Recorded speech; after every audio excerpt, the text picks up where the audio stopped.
Miguel de Cervantes, Lope de Vega, el Greco, Garcilaso de la Vega, Tirso de Molina, Fray Bartolomé de las Casas o Santa Teresa visitaron a un notario.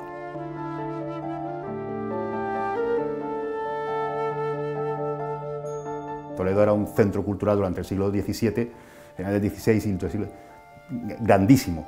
Y aquí venía la gente y al final venía el notario.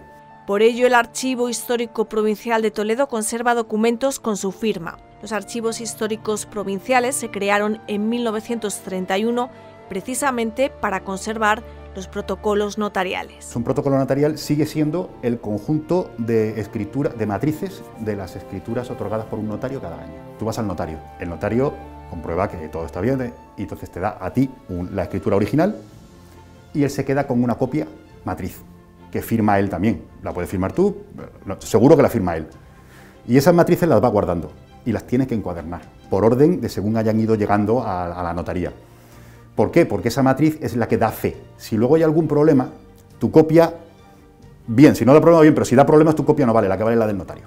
Y vamos al notario y el notario tiene que asegurarse de que en su archivo no se ha movido una mosca y efectivamente abre el protocolo y dice, efectivamente, aquí está. Y eso ocurre desde la Edad Media y formalmente así, encuadernados cada año, desde principios del siglo XVI, que lo regularon los Reyes Católicos, hasta hoy. Antes de 1931, estos documentos eran custodiados por los notarios que los iban heredando de sus antecesores. Desde 1870 y tantos ya hay regulación sobre qué hacer con los archivos de protocolo, porque claro, el notario de la época no sabía qué hacer con aquello. Hace unos años el notario de Ocaña, ya no está, ha cambiado de notario, el notario de Ocaña me llamó y tenía un piso alquilado solo para guardar los protocolos notariales desde el siglo XVI. Los había ido heredando. Estoy hablando de que en 2014, pues 2015. Tuve que ir a Ocaña y el hombre tenía un piso entero. Claro, decía, es que me cuesta un dineral. Claro, decía, es que esto no lo tienes que tener tú. Y bueno, lo montamos y lo trajimos para acá. Prueba del valor de algunos de estos documentos, generados y conservados en notarías, es la historia de la escritura de la dote de Miguel de Cervantes. A finales del siglo XIX, el notario de Esquivias, que había ido heredando los protocolos notariales, sabía que tenía documentos con la firma de Cervantes, claro que sí. Debía morirse a la cuarta pregunta, no tener un duro, aunque no parezca mentira, no siempre los notarios eran ricos. Y cuando yo me muera, ¿qué le voy a dejar a mis viudas? Claro, ni seguridad social ni leche. ¿No? Y entonces le dijo, bueno, vamos a hacer una cosa. Este documento de Cervantes lo vamos a copiar, tal cual, pero tal cual con el mismo tipo de letra. No sé cómo lo hizo. Años después de que el notario se muriera, la viuda decide venderlo. Pero claro, lo que pasa con el teléfono escacharrado, lo de copia de la dote, lo de copia se olvida. La escritura de la dote de Miguel de Cervantes se vende. Total, que llega a París y una casa de subastas se interesa por el tema y le dice, pues ¿cuánto? Tal. Pero en París alguien se entera y se lo comunica a la embajada española, que pone el grito en el cielo. Tal fue el pollo que llegó al Senado. Y entonces un senador de la oposición de entonces pidió al ministro de Gracia y Justicia, que era responsable de los notarios, que diera explicaciones de cómo se había dejado robar la carta dotal de Cervantes. La aplicación fue sencilla, es decir, el ministro preguntó al notario de Esquivias, oye, ¿qué pasa? Y el notario de Esquivias dijo, ¿cómo? Fue al protocolo y dijo, no, si está aquí. Entonces alguien en el pueblo recordó, no, pero es que, hombre, es que la viuda del notario anterior de don fulano, que le pasaba esto, y ya se aclaró el asunto. Y se perdió la pista, y en los años 40 del siglo XX, el documento estaba en poder de una señora en Madrid y se lo ofreció al Estado en venta, esta vez ya diciendo lo que era, diciendo, este documento es el facímil famoso tal, y el Estado lo compró. Lo compró y lo trajo aquí. Papeles de trapos que el notario del siglo XIX tenía todavía, pues probablemente res más antigua. Lo que es sorprendente es como, lo mismo lo hizo él, es como imitó la letra y tuvo la paciencia de imitar la letra entera. Es clavado al original, clavado. Tan clavado que lo utilizamos para exposiciones. Es decir, ponemos que es facímil, pero es que es idéntico. Y eso que la letra de los notarios o escribanos era famosa por ser ininteligible. En el Quijote Cervantes, cuando Don Quijote le escribe una carta así y tal a Sancho para que se la dé a Dulcinea. Sancho dice que él no sabe escribir, no sabe leer y que no va a saber.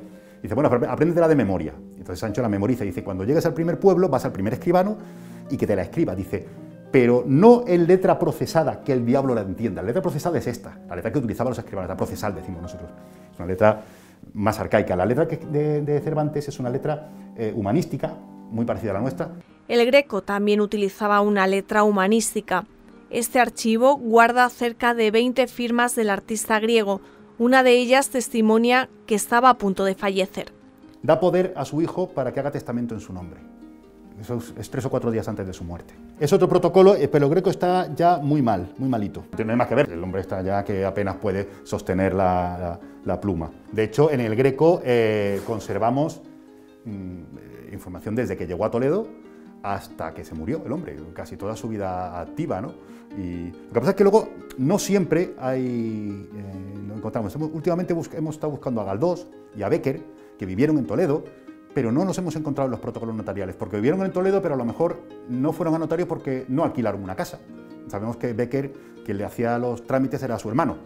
Tampoco hemos encontrado al hermano, por cierto. Y Galdós, pues, vivía de pensión, o venía a casa de amigos, entonces, pues, no dejaba testimonio en el notario. Bueno, pues aquí tenemos a Lope de Vega.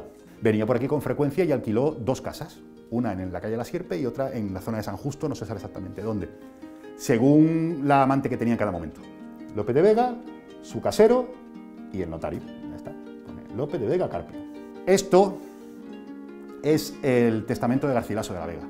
Cerrado, doblado y con un sello, este ve el resto del sello. Y aquí firman sus amigos. El notario de Barcelona lo guarda. Cuando Garcilaso muere, manda el notario de Barcelona el testamento aquí a Toledo, donde estaba su viuda, para que su viuda lo abra. Y su viuda lo abre delante de un notario toledano. Siempre se suele decir que menciona que cree recordar que tiene una hija natural en Toledo, que cree que vive en no sé dónde, que le den no sé cuántos maravedíes, pero no se acuerda ni de la madre, ni de la hija, ni de cómo se llamaban. Bueno, era así. Además de protocolos notariales, los archivos históricos provinciales se han convertido en custodios de documentos generados por las administraciones y distintas instituciones, tanto públicas como privadas. Así, en el Provincial de Toledo guardan documentación tan singular como la de 2 logias masónicas de Nueva York. Que está escrito en alemán, pues por ejemplo aquí están las cuentas de yo no sé lo que pone, y que está fechado, dice Oriente, Nueva York, y en el año 5900, en el año 5900 de la fundación, de la creación del mundo, que es como los masones establecen sus fechas. Y el día 1256, lo que no sé a qué se refiere el día, eso hasta ahí no he llegado. Y esta es su acta, día tal, ese reunidos, tal, pues lo escriben en alemán, sus cuentas y sus cosas, de todo el año 1900 hasta creo que es hasta 1902. Se llama Pitágoras 86, y se sigue llamando así, sigue funcionando en Nueva York. Y aquí pues tenemos a los miembros de la logia, una foto, todos ellos con su mandilito, su bandera, y aquí están. La foto probablemente sea de los años 50. Uno de los documentos más excepcionales es este mapa de Olías del Rey de mediados del siglo XVIII. ¿Con qué precisión están colocados el que hizo esto, más que un topógrafo, era un artista? Y además, ¿cómo se hace esto sin tener medios aéreos? No existían globos ni nada. ¿Cómo te subes? Pues el tío lo que hace, además se fija aquí, el cruce de las líneas geográficas está en la Torre del Pueblo. Él se subió a la Torre del Pueblo y desde la Torre del Pueblo empezó a pintar. Este es un diseño para una capilla en la iglesia parroquial de Vargas. La capilla no se llegó a hacer, también es de mediados del siglo XVIII, que hacemos talleres didácticos con chavales, pero tenemos varios, como media docena de talleres distintos, y eligen. Y uno de ellos esto es un recortable, y los chicos construyen, con estas mismas imágenes, construyen lo que hubiera sido se queda y se sostiene en pie, vamos, y se lo llevan a casa. Entre las actividades del Archivo Histórico Provincial de Toledo están las visitas guiadas para conocer la historia del edificio que lo alberga desde 1992, el antiguo Convento de Jesús y María, adquirido por el Estado en 1984. La idea del arquitecto parece ser que era preservar el convento, y entonces tiene pues la escalera por la que ha subido tu compañero, que es una escalera imposible para cualquier archivo. Puertas, mantener el tamaño de las puertas por donde apenas caben los carros. Está lleno de desniveles, de escaleras, de pasillos, de tal manera que dice, bueno, 3.700 metros cuadrados es muy grande, pero en realidad no cabe tanta documentación. Los depósitos se hicieron en esta torre que tengo detrás mía. Todas las visitas guiadas, incluyendo los talleres de los niños, tienen que ver la sala mudéjar porque es una preciosidad. Y es uno de los restos, la parte mejor conservada de las antiguas casas de las familias que estaban, la familia Niño y la familia Rivera, dependiendo de la época. Y nos da una idea de cómo eran esas casas. Pues la sala mudéjar está pensada, si habéis visto la Alhambra de Granada o los Alcázares de Sevilla, estas estancias que están abiertas a un patio, una estancia rectangular en un lado ancho abierto al patio y a los 2 lados estrechos 2 alcobitas, 2 cómodos. Pues es exactamente igual.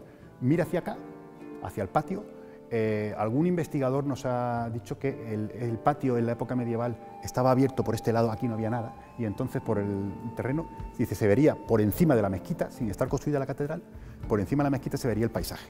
Y entonces tú te sientas en tu casa, en el patio de tu casa, y ves el patio, por encima de la mezquita, el paisaje donde está el río. Las casas estas que tienen la piscina panorámica, pues es lo mismo, pero en medieval. La antigua iglesia del convento es ahora sala de exposiciones del archivo. Lo utilizamos como sala de exposiciones porque tiene una calle directamente a la calle Trinidad, no tienes por qué entrar en el archivo, simplemente entras en la sala de exposiciones, estás allí el tiempo que sea y te vuelves a marchar. Con la ventaja de que estamos en el centro turístico, eso sí que es verdad. Pero claro, yo suelo decir, bueno, pues por lo que sea, pero entran 15.000 personas al archivo. 15.000 personas, la mayoría de ellas no hubieran entrado nunca en un archivo. Y se dan una vuelta y ven los documentos y aunque no entiendan muy bien lo que quiere decir, da igual, pero dicen, ah, esto es interesante. E incluso puedes decir, bueno, pues está bien que el dinero de mis impuestos se gaste en esto, porque si yo tengo el archivo cerrado, puedes suponer, será importante lo que hay dentro, pero no lo sabes. Este archivo destaca además por recibir un porcentaje alto de investigadores. Dentro de Castilla-La Mancha, el nuestro, por la trascendencia que tuvo Toledo en el pasado, es numéricamente uno de los que más investigadores recibe. Como capital que fue y por la trascendencia que tuvo durante la Edad Moderna, pues también sirve a los estudios de tipo general para hacer estudios más amplios. Hemos tenido algunos alemanes, estadounidenses, recientemente una investigadora brasileña o italianos también.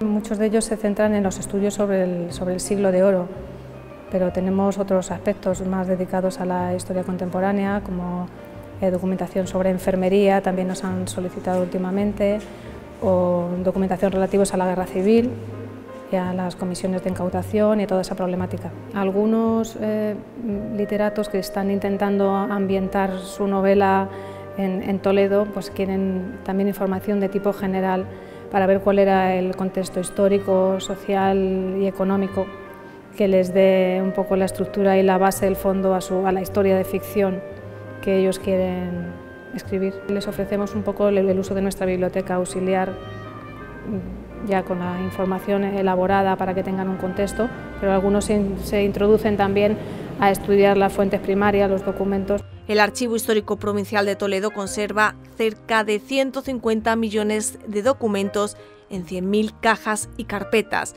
Los más antiguos son de principios del siglo XIII. Los más recientes tienen solo 1 o 2 años.